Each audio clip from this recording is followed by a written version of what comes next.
हार चांबा भाई लोग कमेंट करके जरूर बताइए। चला जाए बिना बकचोदी की वीडियो प्ले कर जा। तो जो भी मेरा ये वीडियो देख रहा है ना, कौन वीडियो ये वीडियो देख भौजी उ वीडियो तो तार पूरा संसारे देखता, लेकिन उ वीडियो देखाए वाला नहीं तोपे वाला होला। तो ओकरा के तोप के रख, नहीं तो कोनो पगला के जेसीबी को बॉकेट घुसा दही। चलो जे भाई लोग अब भाई का वीडियो प्ले करता नहीं। राजा जी तू काम करेला रतियों में काहे नया नाम करेला। हाँ हम हो गावत हैं कि देन भारा राजा जी तू काम करेला रतियों में काहे नया राम करेला।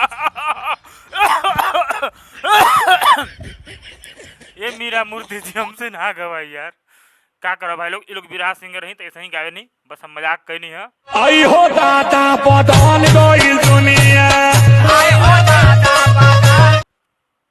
हो दादा बदल गई दुनिया। अरे ये कौन डांस है? ऐसे डांस करबी तो पूरा ब्रह्मांडे बदल जाए। दुनिया का बातें मत कर, भाग।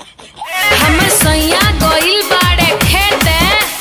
तो ये भौजी हम आवता निखेत तोहार जोते नहीं भाई लोग देखा तारा जा।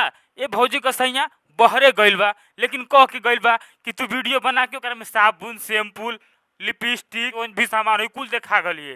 तो ये भौजी कुछ डांस वांस कर तू, कुछ नया चीज कर तू तब ना मजा आवत।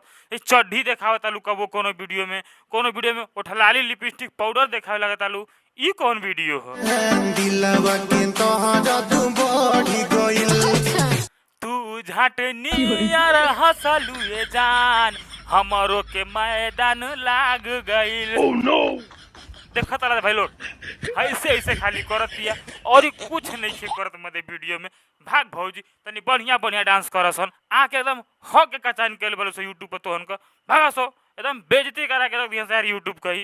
का हो करे जा लोग देवे के मन बा कि ना जोन जंगल छेरा देखावत तालू ना, तो वैसा कुछ जंगल छेरा में हमन का नहीं देला जा। तो के जे दिवावे के बा जे के लिवावे के बा जा वही के दिया आ वही से लिवइयो।